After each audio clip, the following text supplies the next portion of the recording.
नमस्कार सबैजनालाई। आज म छोरो भन्दा कुकुर दयालु भन्ने शीर्षकमा एउटा कथा सुनाउन गइरहेको छु। कथाको शीर्षक सुनिसक्नुभयो, छोरो भन्दा कुकुर दयालु। एउटा गाउँमा 3 जनाको परिवार बस्दा रहेछन्, बुवा, आमा र एउटा छोरा। तर एकदमै गरिब परिवार, पहाडी इलाकामा, जङ्गलको छेउमा, खोलाको छेउमा बस्ने हैन। र त्यो बुवा आमाले त्यो छोरालाई ठुलो बनाइसकेपछि पढाएर लेखाएर ठुलो मान्छे बनाउँछु र म पनि सुखी बन्छु भनेर धेरै दुःख गर्नुभयो, धेरै मेहनत गर्नुभयो। वन जङ्गल घाँसपात दाउरा खेती किसान हैन, आफूसँग जति थियो अझ नभएपछि बनी गरेर अदिया गरेर अनेक गरेर अर्कासँग ऋण गरेर ज्यालामा काम गरेर अनेक गरेर त्यो छोरालाई पढाउनु भयो, ठुलो बनाउनु भयो, डक्टर बनाउनु भयो। डक्टर बनाइसकेपछि त्यो छोरो त्यसपछिबाट एउटा कुनै ठुलो एउटा सरकारी हस्पिटलमा जागिर खान थाल्यो, महिनाको लाखौँ कमाउन थाल्यो हैन। र लाखौँ कमाउन थालिसकेपछि त्यसपछिबाट उसको ऊ विवाह बन्धनमा पनि बाँधियो। विवाह बन्धनमा बाँधिसकेपछि त्यसपछिबाट अब समय के आयो त भन्दा ऊ ठुलो भइसक्यो, बुवा आमा बुढाबुढी भइसक्नु भएको थियो, 70-75 वर्ष कटिसक्नु भएको थियो। त्यसपछि बुवा आमाको आशा थियो कि अब त छोरोलाई हामीले पढायौँ लेखायौँ, ठुलो बन्यो, डक्टर बन्यो, अब यसले हामीलाई पाल्छ, बुढेसकालमा सहारा दिन्छ भन्ने। र त्यहाँ घरमा एउटा उहाँले कुकुर पनि पाल्नुभएको थियो।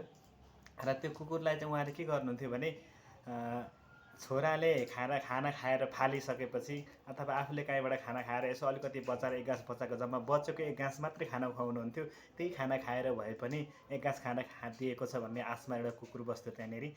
र त्यो कुकुर पनि सँगसँगै थियो। तर छोरो बढ्दै गयो, पैसा कमाउँदै गयो, ठुलो मान्छे बन्दै गइसकेपछि उसले ठुलो महल किन्यो, एउटा घर बनायो, एउटा गाडी किन्यो। त्यहाँ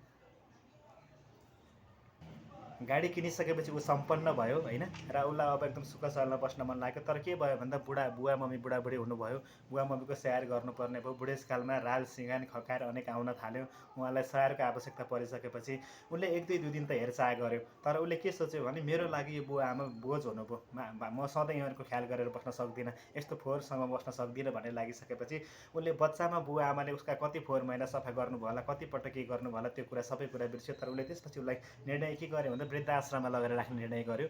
तर बुवा आमाले वृद्धाश्रममा लान नमानेपछि ल तपाईँहरू जेसुकै गर्नुहोस्, म हेर्न सक्दिनँ, तपाईँहरू निस्केर जानुहोस् भनिदिइसकेपछि उनीहरू घर छोडेर बाहिर जानुभयो। घर चाहिँ त्यो एउटा कुकुर पनि सँगै गयो। कुकुर गइसकेपछि एउटा जङ्गलमा गएर ओडारमा बस्नुभयो र यताउता गएर दुःख सुख गरेर खान थाल्नुभयो। तर जब उहाँ थला पर्नुहुन्थ्यो, बिरामी हुन्थ्यो, त्यो कुकुरले गाउँमा जान्थ्यो, भोग्थ्यो, कराउँथ्यो, रुन्थ्यो। अनि गाउँका मान्छे के भयो भनेर आउँदाखेरि उहाँलाई उपचार गरिन्थ्यो। यसै क्रममा हुँदै एक दिन उहाँहरू दुवैजनाको ज्यान गयो। बिरामीबाट बुढेसकालमा बित्नुभयो। कुकुरले घर अगाडि बसेर धेरै बेर करायो, धेरै बेर रोयो। त्यसपछि गाउँका मान्छेहरू के भएछ त भनेर त्यहाँ आउनुभयो। आइसकेपछि उहाँहरू बितिसक्नु भएको रहेछ। त्यसपछि सबैजना भएर उहाँको दाह संस्कार त गरियो। त्यो कुकुर 1 दिन 2 दिनसम्म त त्यो घरमा रोएर एक्लै बस्यो। उहाँको छोरा त्यो उसमा बुवा आमाको काजक्रियामा मृत्युको भएको समयमा चाहिँ उपस्थित हुन सकेन, त्यो उपस्थित भएन त्यहाँनिर हैन।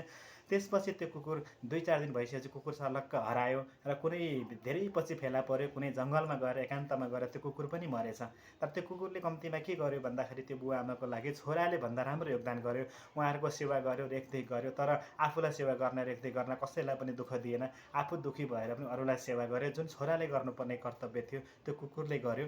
यो भिडियो लामो बन्न गएको कारणले गर्दा मैले भिडियो यतिमै टुङ्ग्याएँ। शीर्षक यति नै थियो, अन्त्य पनि यति नै भयो, छोरो भन्दा कुकुर दयालु। वास्तवमा अहिलेको यो आधुनिक समयमा हामी सोच्छौँ छोराछोरीलाई पढायो लेखायो अनेक गरेपछि अब यस्तो हुन्छ उस्तो हुन्छ। तर याद गर्नुहोस्, धनी मानी भएका छोराहरूले बुवा आमालाई प्राय वृद्ध आश्रममा राख्छन् अथवा आफूसँग राख्न चाहँदैनन्। यसको शीर्षक यही नै थियो। आफूलाई कसले दुःखमा सहयोग गरेको छ, दुःख पर्ने मान्छेलाई आफू पनि सहयोग गरौँ भन्ने खालको एउटा शीर्षक नै यो। यो पुरा गरेँ। यहाँहरूलाई मन पर्यो भने लाइक कमेन्ट सेयर गर्नु होला। भिडियो लामो भएको छ, कोसिस मात्रै गरेको साथीहरू है त। सबैजनालाई धन्यवाद।